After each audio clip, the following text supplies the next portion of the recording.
Bienvenue à cet premier épisode 100% francophone de Mec au stand, ou Block on the Range. Si vous avez déjà regardé quelques-unes de nos vidéos sur YouTube, vous verrez que normalement on s'adresse aux armes à partir de la Première Guerre mondiale, et en particulier tout ce qui touche aux armes réglementaires suisses. Mais pour moi, le plus important sont les armes antérieures à ceci. Donc pour ce premier épisode, je vous propose de regarder ce magnifique fusil bavarois Werder, modèle 1869, donc qui a fait sa parution sur le champ de bataille pendant la guerre franco-prussienne de 1870. Alors, je propose d'y plonger tout de suite. Allons-y. Donc avant de plonger dans la mécanique, je vais juste rapidement parcourir l'arme de sa plaque de couche au canon. Donc de ce côté, il n'y a rien d'extraordinaire. Ensuite, que voyons-nous là? Deux détentes dans deux pontets. Donc une dans le mauvais sens. Donc leur fonction vous sera expliquée dans un instant.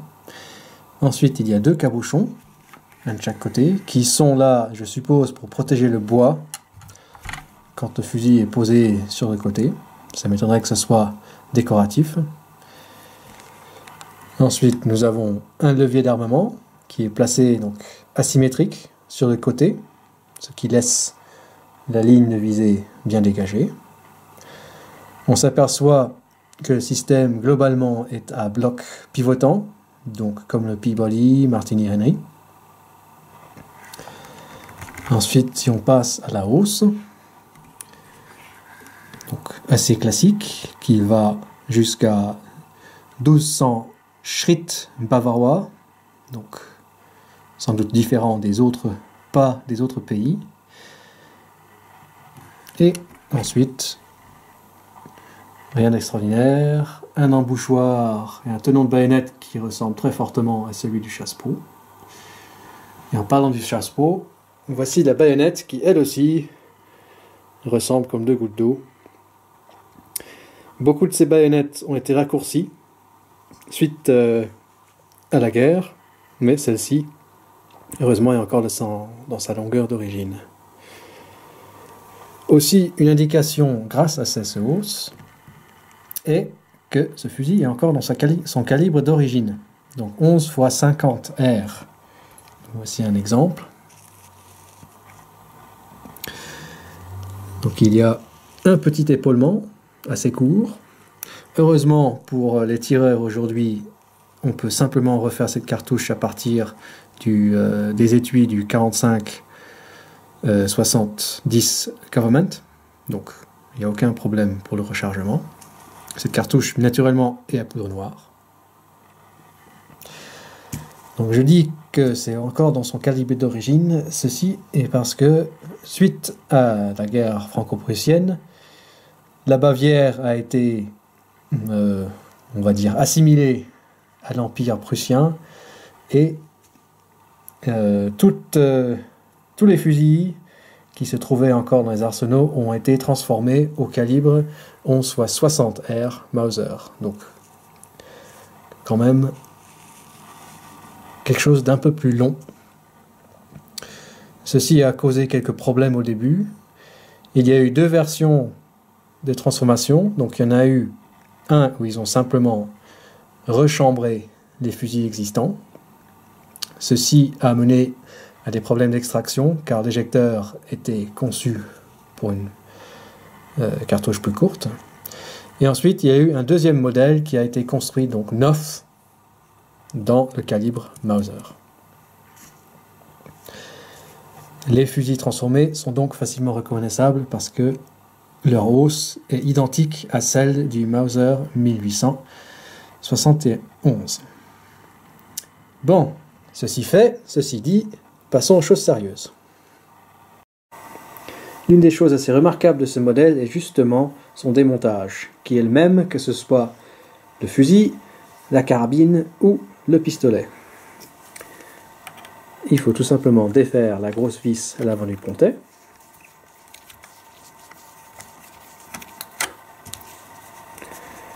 Comme ceci. Pousser le pontet en arrière.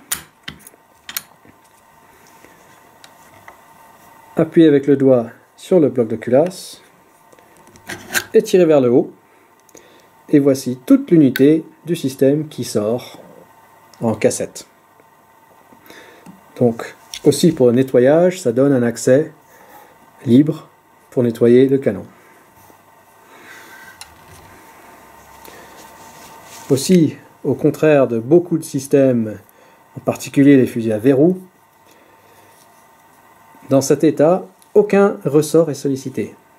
C'est-à-dire qu'on peut tout simplement enlever cette plaque de couverture sans risque d'avoir un ressort qui va partir aux quatre coins du monde. Donc, voici le système. En regardant ça, ce n'est pas étonnant du tout de savoir que M. Werder a étudié l'horlogerie à Paris pendant sa jeunesse. Maintenant, comment marche tout ça? Alors, regardons le système de plus près.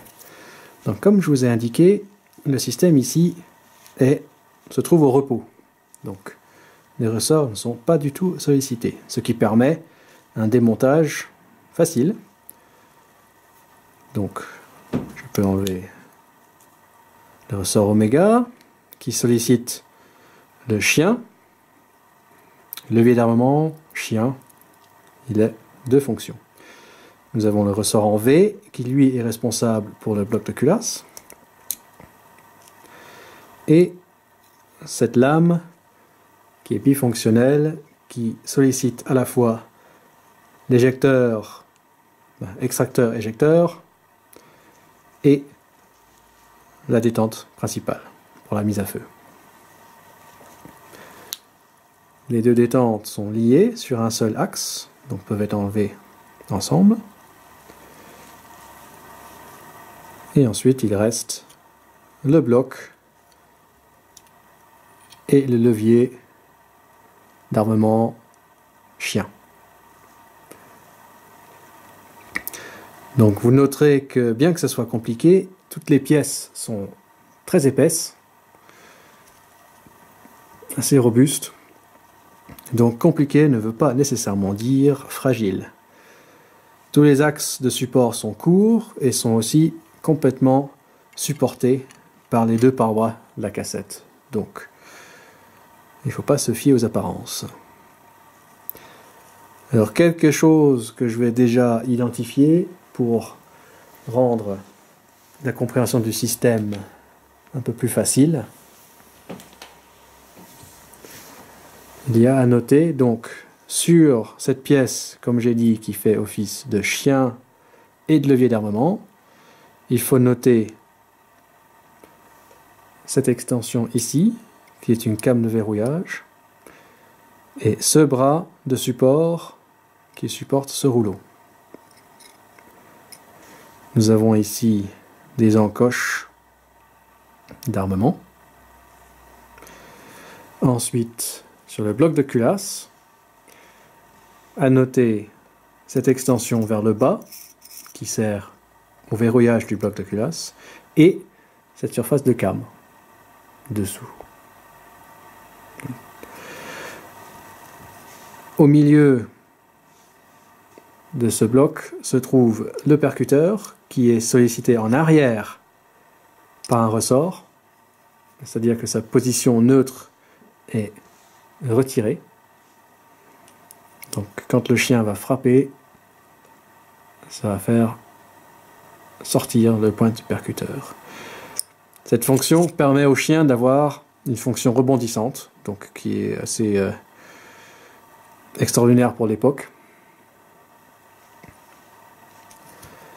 Ensuite, cette pièce-là, donc qui inclut la détente avant, qui est responsable pour la libération du bloc, il y a à noter ce bras, ou cette extension vers le haut, qui va interagir avec ce bras-là, et aussi cette surface courbée derrière, qui, elle, va interagir avec la came de verrouillage ici. Donc, j'espère que vous allez retenir tout ceci, pendant que moi je me souviens comment la remettre. en ordre. Donc, là les pièces, bloc, chien.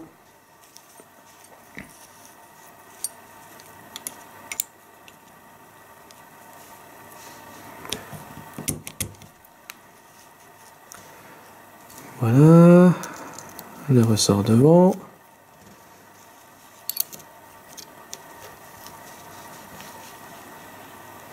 Éjecteur.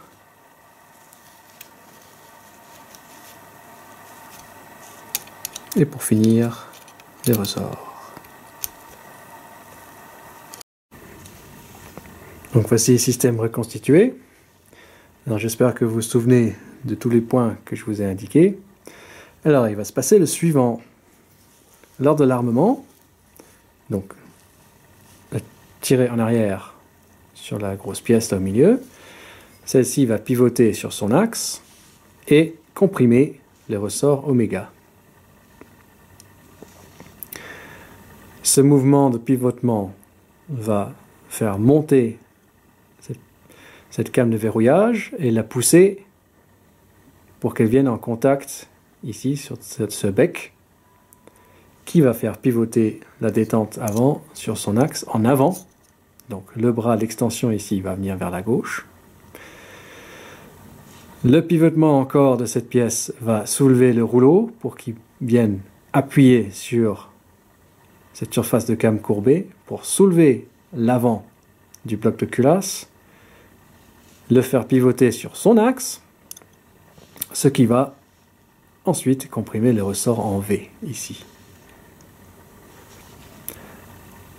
Le fait que le bloc de culasse monte va permettre au bras de verrouillage ici, l'extension de verrouillage ici, de venir glisser sous ce bras ici pour verrouiller le bloc de culasse en position élevée. Donc, pour vous montrer ceci, il faut que je remette la plaque, sinon les axes ne sont pas parfaitement alignés et ça ne marche pas. Donc, l'éjecteur serait normalement dans cette position retirée, à l'intérieur du système, et le système est armé comme ceci. Donc vous voyez là, le bloc de culasse est élevé, le chien est armé. Donc maintenant je vais essayer d'enlever très doucement la plaque pour vous montrer le système en condition armée.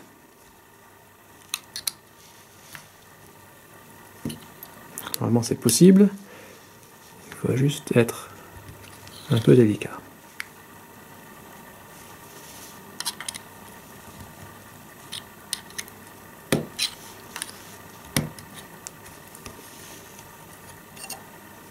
Voilà.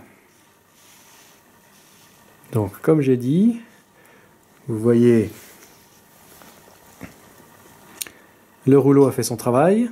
Il se trouve maintenant en haut. Le bloc de culasse est verrouillé, donc monté en position élevée, sans possibilité de retomber, parce que la came de verrouillage ici est forcée à forcer la pièce en avant. Donc le seul moyen de relâcher le bloc de culasse, c'est de baisser le chien ou tirer. Donc ceci est fait avec la détente arrière, ce qui va donc relâcher le chien qui est propulsé par son ressort ici. Donc pour ça, je vais placer cette belle plaque transparente que j'ai faite pour vous permettre de voir le mouvement dynamique.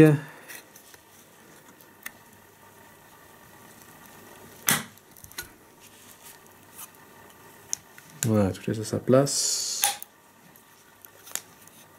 Voilà, donc j'espère que vous voyez. Donc encore une fois, je repousse l'éjecteur.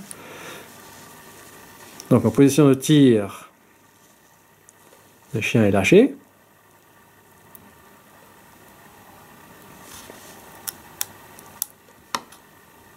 Comme ceci. Voilà, donc la détente a lâché le chien, qui est allé en arrière, en avant, a fait partir le coup, et maintenant est retiré. Notez que le bloc de culasse est encore parfaitement verrouillé. Donc tout ce qui reste à faire maintenant, c'est de relâcher le bloc de culasse. Donc ceci sera en appuyant vers l'avant, ce qui va faire basculer cette extension vers la droite. Maintenant que la came de verrouillage est plus en contact avec ce bec, donc ça permet le mouvement en arrière. Donc propulsé par son ressort en V, la tête du bloc de culasse va descendre, frapper la queue de l'éjecteur ici, pour le faire basculer en arrière pour éjecter l'étui. Donc je vais faire, que ce sera trop rapide pour voir. Donc juste pousser vers l'avant, voilà. Donc ce qui se passe en effet, c'est que la culasse vient frapper l'éjecteur comme ceci pour éjecter l'étui.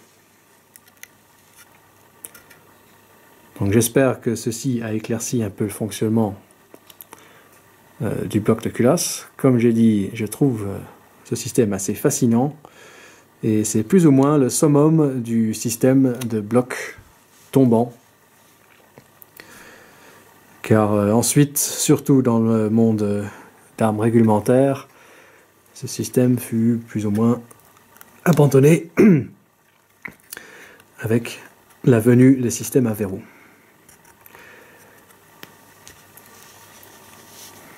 Donc voici maintenant pour le remonter. On remet tout simplement la plaque. La cassette est maintenant complète.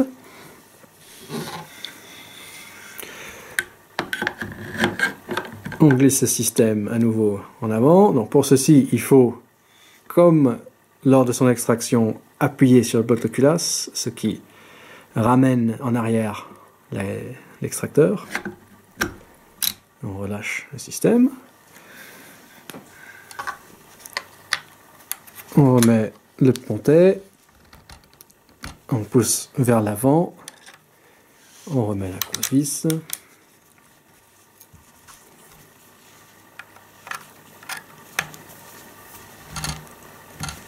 Encore un petit coup vers l'avant.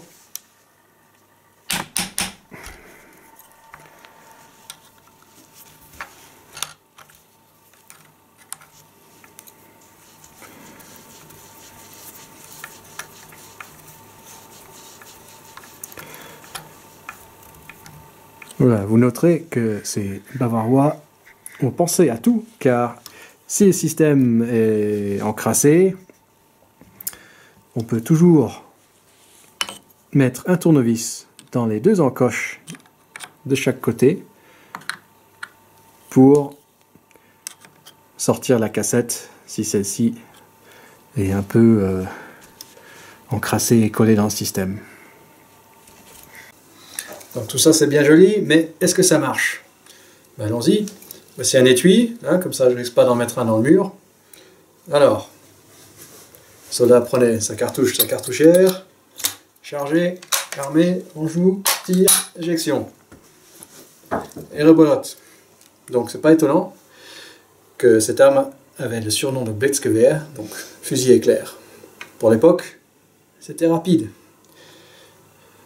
Il va suivre un petit clip donc, de cette arme en action au stand avec des cartouches chargées. Donc restez où vous êtes.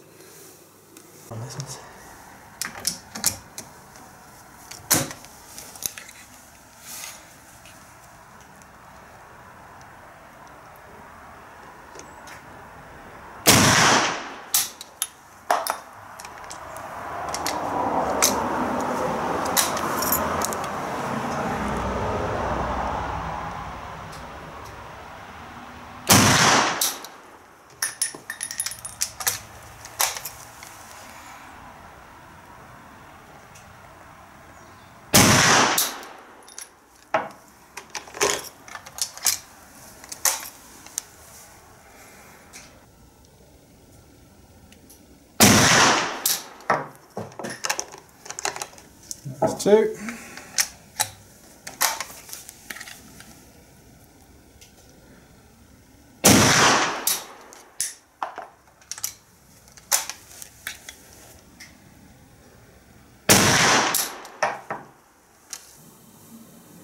Nous voici à la fin de ce premier épisode. J'espère que vous avez trouvé du plaisir et que vous avez appris quelque chose. Si vous êtes l'heureux propriétaire d'une de ces armes, que ce soit le fusil, le mousqueton ou le pistolet, n'hésitez absolument pas à tirer avec la poudre noire bien sûr. Donc n'oubliez pas aussi de vérifier nos autres vidéos sur YouTube. Elles sont bien sûr majoritairement en anglais, mais bon, pourquoi pas.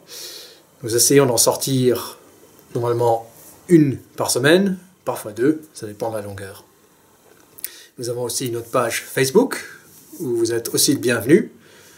Là, vous y trouvez des photos de nos autres activités au stand, des événements, des photos marrantes. Voilà. N'hésitez pas à commenter, quelle que soit la langue, français, anglais, allemand, aucun problème. Nous avons aussi une page Patreon, donc vous pouvez nous sponsoriser pour qu'on puisse continuer à faire ces vidéos, à entretenir notre équipement, à entretenir les armes, etc. Mais, bien sûr, ce n'est nullement obligatoire. Voilà. Merci encore une fois et bonne continuation.